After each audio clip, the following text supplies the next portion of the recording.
पूजनीय दादाजी इतना बड़ा काम किया है।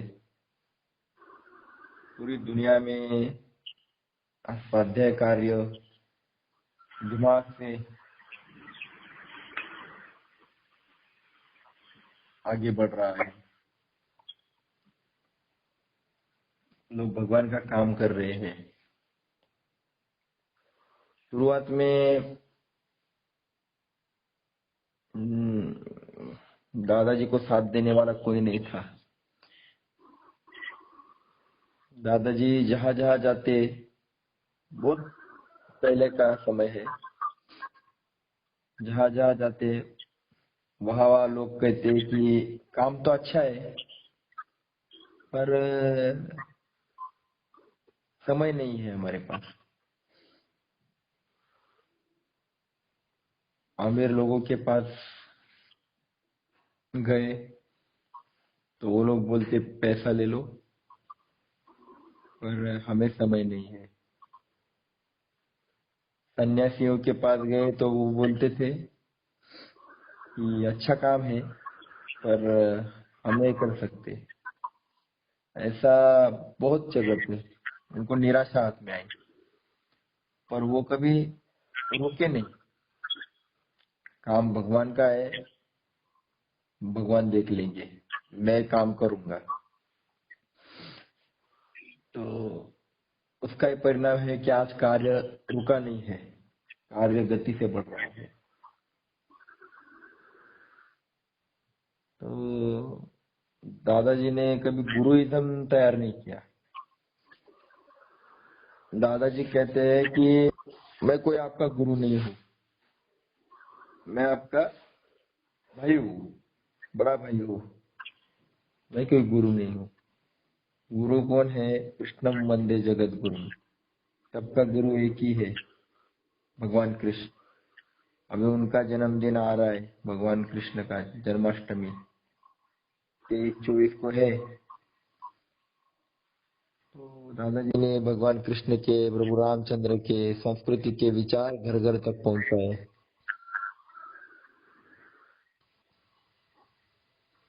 दादाजी जब पहली बार एरोप्लेन में बैठे थे तो दूसरे देश में जा रहे थे स्वाध्याय कार्य के विचार पहुंचाने के लिए। तो एरोप्लेन में बैठे थे तब एक एयर होस्टेस रहती है एरोप्लेन में, वो सबके पास वो आती है, ऐसा कुछ देती है। उस जमाने की बात है, तब उसने हर एक को पेपरमिंट की गोली दी। सबके पास वो डिश लेके आई और एक एक गोली दे रही थी। तो सब लोग एक एक गोली ले रहे थे, तो दादाजी के पास भी आए।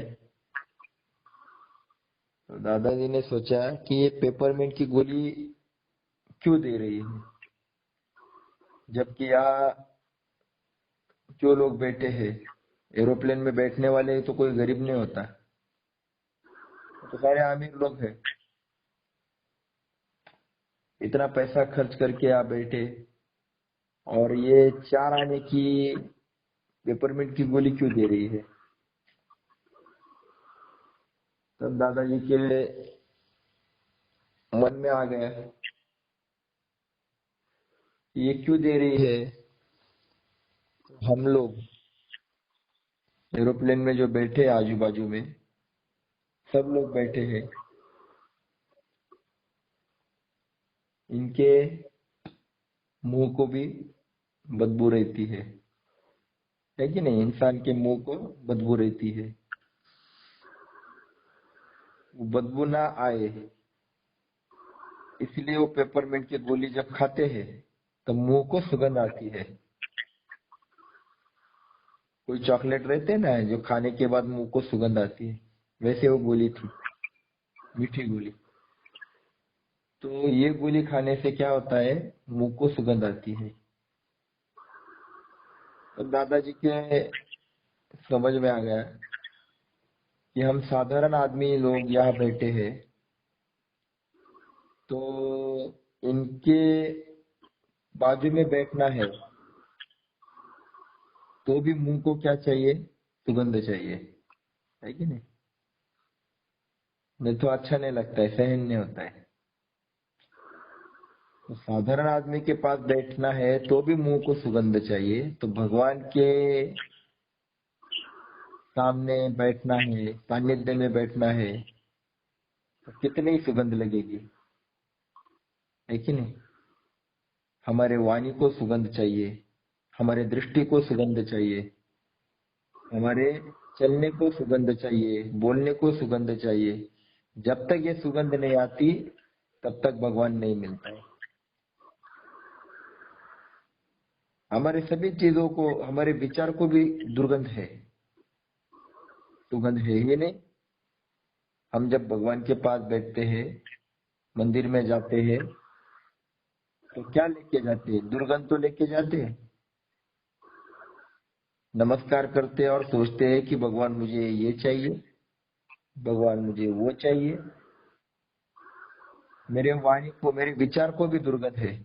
मैं बोलता हूँ तो भी स्वार्थ की दृष्टि से बोलता, स्वार्थ की इसके बोलता हूँ, स्वार्थी विचार से। मेरा बोलना स्वार्थी, मेरा देखना स्वार्थी। मैं जहां भी जाता हूँ स्वार्थ देखता हूँ। एक आदमी हिमालय में जाता है तो वहां बर्फ ही बर्फ देखता है, तो उसका सोचना क्या रहता है? अरे यहाँ अगर मैं बर्फ की फैक्ट्री लगाऊं तो कितना पैसा मिलेगा। अरे भाई, भगवान ने दिया हुआ सौंदर्य नहीं देख पा रहा तू? जहां भी जाता है स्वार्थ देखता है। एक पशु की दृष्टि भी स्वार्थी होती है। जहाँ खाना मिलेगा वहां दौड़ चला आता है, दौड़ा चला आता है। ये पशु वैसा इंसान हो गया है। उसके दृष्टि को भी दुर्गंध, जहां भी देखता है स्वार्थ देखता है, जहां भी सोचता है स्वार्थ सोचता है। ये स्वार्थ जब तक चालू है तो ये दुर्गंध जब तक नहीं जाती, निस्वार्थता नहीं आती, तब तक भगवान नहीं मिलता है। ये निस्वार्थता लाने के लिए पेपरमिंट की गोली खानी पड़ेगी। और ये पेपरमिंट की गोली क्या है? तो दादाजी कहते हैं त्रिकाल संध्या, स्वाध्याय, भाव फेरी, ये पेपरमिंट की गोलियां है। जब तक आप त्रिकाल संध्या नहीं करते तब तक आपके विचार को, दृष्टि को, वाणी को सुगंध नहीं आएगी। क्यों करनी है त्रिकाल संध्या? ये तो भगवान की कृतज्ञता के लिए। अब त्रिकाल संध्या करोगे तब उस आपको थोड़ी कुछ मिलने वाला है, कुछ स्वार्थ नहीं है। तो इससे क्या होता है? हमारे बोलने को, देखने को, विचार को निस्वार्थता आती है। क्यों करना है स्वाध्याय? क्योंकि इससे हम जब बैठते हैं 1 घंटा, तो उस समय हम 1 घंटे में कुछ भी नहीं मांगते भगवान के पास, बस बैठते हैं। भगवान कृतज्ञता व्यक्त करने के लिए हम आपके पास बैठे हैं। आपने हमें सब कुछ दिया है, सब कुछ दिया है ये कहने के लिए बैठते हैं। बाकी सब लोग ये नहीं दिया, वो नहीं दिया, इसके लिए बैठते हैं। और हम लोग स्वाध्यायी लोग, आपने सब कुछ दिया, ये थैंक्स कहने के लिए बैठने की जगह है स्वाध्याय। अपॉइंटमेंट विद गॉड कहने की जगह है स्वाध्याय। ये स्वाध्याय के विचार घर घर ले जाने हैं, भगवान के विचार घर घर ले जाने हैं। तो जब हम जाते हैं उसको भाव फेरी कहते हैं। जीवो जीवस्य जीवनम का मतलब क्या है? हमें सिखाया गया एक जीव दूसरे जीव को मारकर खाता है, पर दादाजी कहते हैं जीवो जीवस्य जीवनम का मतलब एक जीव दूसरे जीव के प्यार पर जीता है। जैसे माँ बच्चे के प्यार के ऊपर जीती है, उसको ऊब कहते हैं। जैसा अग्नि की जो ऊब रहती है ना, वो ऊब के ऊपर जीता है। जैसे माँ को बच्चे की ऊब चाहिए, प्यार चाहिए, पति को पत्नी का प्यार चाहिए, मित्र को मित्र का प्यार चाहिए, ये सबको एक दूसरे का प्यार चाहिए। ये प्यार के ऊपर जीता है। वैसे समाज को भी प्यार चाहिए, दुनिया को भी प्यार चाहिए। उसको भाव कहते हैं। भाव का मतलब क्या है? निस्वार्थ प्यार। ये निस्वार्थ प्यार चाहिए, ये देने के लिए जाना है। तो जब हम जाते हैं अपना टिकट निकाल कर, टिफिन लेकर, टाइम निकाल कर, तो लोग क्या कहते हैं पता है?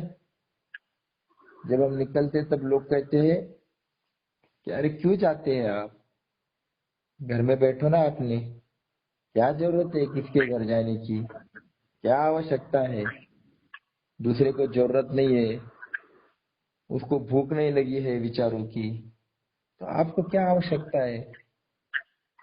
जब उसको भूख लगेगी तब आएगा हमारे पास, है कि नहीं? हम क्यों जाए किसके पास, कोई जरूरत नहीं है, ऐसा हमें लोग बोलते हैं। तो दादाजी कहते हैं क्यों जाना है? तो दादाजी एक उदाहरण बताते हैं कि जब बच्चा रहता है ना, वो खेलने जाता है, वो खेलने जाता है, तब माँ क्या करती है? खाना बना कर रखती है, और खाना बना कर रखती है, और बच्चे को हाक मारती है, बुलाती है, आवाज देती है कि बेटा आ जा खाना खा ले। बच्चा क्या कहता है? नहीं माँ, मैं खेल रहा हूँ, है कि नहीं, मैं खेल रहा हूँ। तो माँ क्या करती है? वो राह नहीं देखती है, बच्चा भूख लगी आएगा, वो वहां जाती है, उसका कान पकड़ती है, घर ले आती है, उसको खाना खिलाती है, जबरदस्ती खिलाती है, और अब कहती है जा खेलने को जा, है कि नहीं? वो ये नहीं देखती भूख लगी कि नहीं लगी, जाकर पकड़ के ले आती है, खाना खिलाती है और जा खेलने को। और वही बच्चा जब मामी के पास जाता है छुट्टियों में, मामी के पास जाता है, तब मामी क्या करती है? खाना बना के रखती है, और बच्चे को आवाज देती है कि बेटा आ जा खाना खा ले, फिर खेलने को जा। तो बच्चा कहता है नहीं, मैं खेलने को आया हूँ, मैं भूख लगेगी तब आऊंगा। तब मामी कहती चलो कोई बात नहीं, खाना तो मैंने बना के रखा है, अब जब भूख लगेगी तब बच्चा आ जाएगा, खाना खा लेगा, मेरा काम तो हो गया। तो वो कहीं जाके बच्चे को लेकर नहीं आती है। ये फर्क होता है, दादाजी कहते हैं, संत और मामी में, माँ और मामी में। उसी प्रकार संत और विद्वान लोगों में ये फर्क है। संत लोग क्या करते हैं और विद्वान क्या करते हैं? विद्वान कहता है मेरे पास बहुत बड़ा ज्ञान पड़ा है, मैं सब कुछ देने को तैयार हूँ,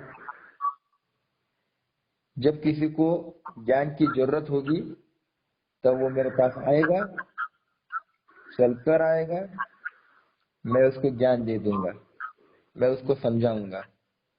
मैं क्यों जाऊं समाज में, मुझे क्या आवश्यकता पड़ी है? तो ये कहीं जाता नहीं है। ये विद्वान लोग, पंडित लोग। और संत लोग क्या होते हैं? ये विद्वान होते हैं मामी जैसे, और संत लोग क्या होते हैं? वो माँ जैसे होते हैं। संत महापुरुष जो होते हैं चल कर जाते हैं, उठ कर जाते हैं। वो ये नहीं सोचते हैं कि कोई मेरे पास आएगा, फिर उसको मैं विचार दूंगा, उसको भगवान का रास्ता समझाऊंगा। ये संत लोग नहीं देखते, वो उठ कर जाते हैं, घर घर जाते हैं।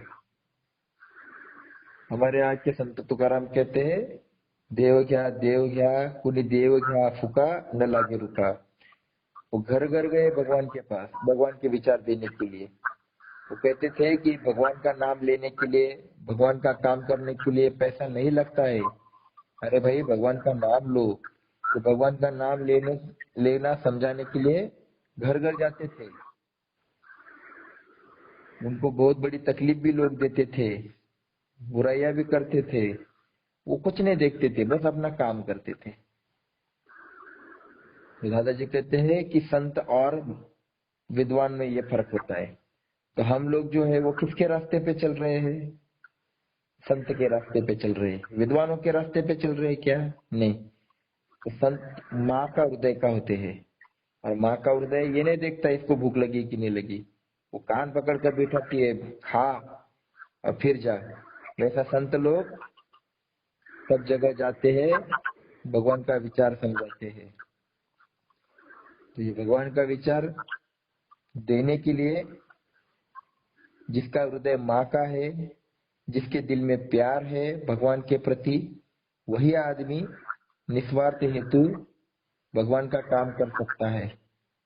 और उसके ही वाणी को, उसके ही मुंह को, दृष्टि को सुगंध आएगी। तब तक सुगंध नहीं आएगी। जैसा काजू बादाम खाने वाले को व्यायाम भी करना पड़ता है, तब काजू बादाम बादाम पचते हैं।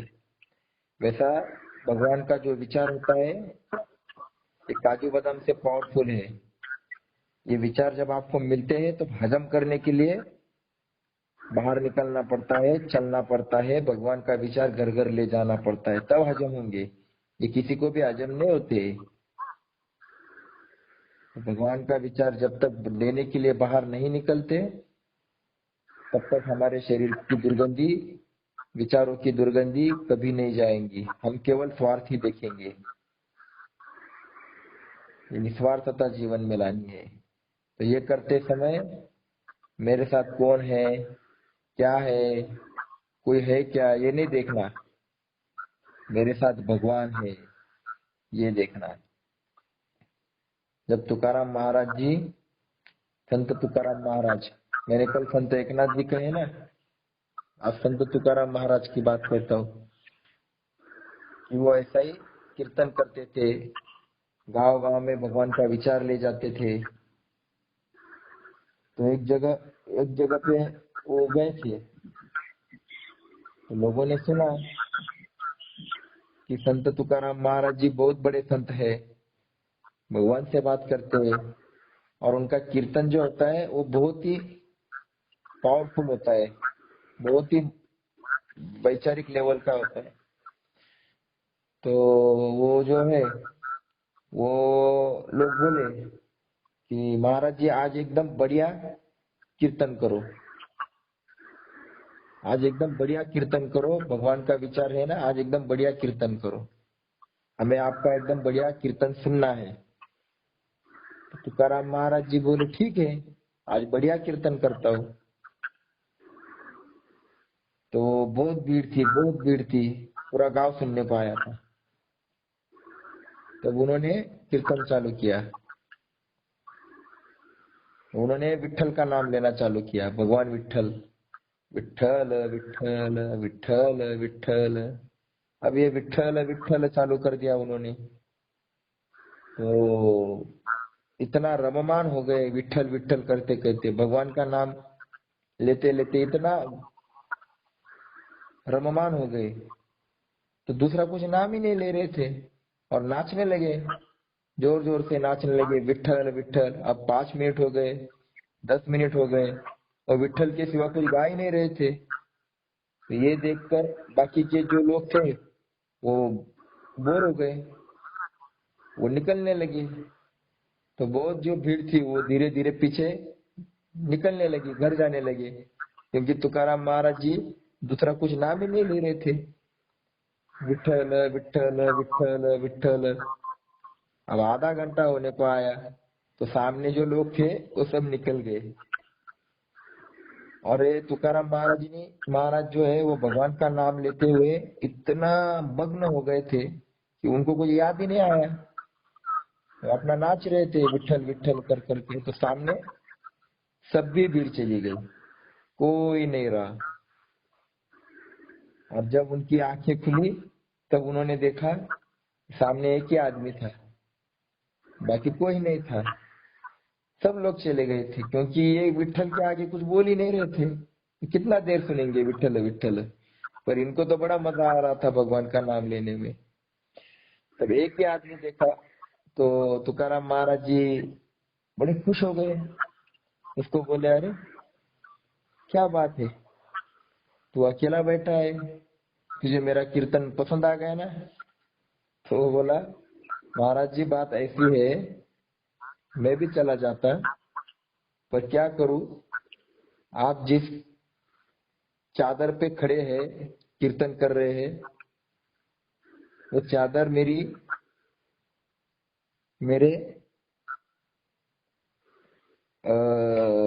मालिक की है, और मालिक ने बोला है कि चादर घर पे लेके आना। अब आपका कीर्तन जब तक खत्म नहीं होता है तब तक मैं हिल नहीं सकता है कि नहीं? तो चादर के लिए मैं रुका हूं, न तो मैं कब के भाग जाता। तुकाराम महाराज जी है, वो कीर्तन करते थे, वो किसी को खुश करने के लिए नहीं करते थे, है कि नहीं? वो ये नहीं देखते थे सामने 1000 लोगों की भीड़ है या सामने आदमी खड़ा है, कुछ नहीं। वो अपना भगवान का काम करते थे। वैसा हम लोग जो है ना, दादाजी कहते हैं, ये भीड़ नहीं देखेंगे कितना लोग मेरा सुन रहे हैं, कितने लोग मेरे काम में आएंगे, कितना लोग भगवान का काम करेंगे। मेरे सामने भगवान बैठा है, ये सोच रख कर, मेरे साथ भगवान है, ये सोच रख कर आप अगर भगवान का काम करते हो तो आपको किसी की जरूरत नहीं है। कोई आए ना आए, कोई साथ दे या ना दे, मैं भगवान तेरा काम करूंगा और तेरे विचार घर घर ले जाऊंगा। और मैं तेरा लड़का हूँ, मैं ही करूंगा, मैं तेरा दामाद नहीं हूँ, मैं तेरा लड़का हूँ। लड़का हूँ तो मुझे काम करना है। इसलिए हर एक घर में जाएंगे, भगवान का विचार घर घर पहुंचाएंगे, कोई सुने या ना सुने, कोई हमारा साथ दे या ना दे। हमको विद्वान नहीं बनना, हमको माँ बनना है। माँ का हृदय हमारे पास है, किसी को जरूरत हो ना हो फिर भी हमको उसको भगवान का विचार सुनाना है। भगवान का विचार उसको भाई के नाते देना है, विद्वान के नाते नहीं देना है, पंडित के नाते नहीं देना है। हम समाज में सुधारने के लिए नहीं जाते हैं, उसको भगवान का रिश्ता समझाने जाते हैं। हम भक्त है, पंडित नहीं है, सुधारक नहीं है, प्रचारक नहीं है, प्रसारक नहीं है। हम भगवान के लड़के हैं। भगवान का काम हमें करना है, त्रिकाल संध्या घर घर ले जानी है, भगवान का विचार दूसरों को देना है। तो ये काम जब तक नहीं करते तब तक हमारे बॉडी को सुगंध नहीं आएगी, शरीर को सुगंध नहीं आएगी। तो ये सुगंध लाने के लिए भगवान के विचारों के वाहक हम बनेंगे और घर घर में प्रभु का विचार ले जाएंगे। तो आज हम रोकते विचार, यहाँ हम दादाजी का आपको दे देते हैं। ओके, जय योगेश्वर। जय योगेश्वर।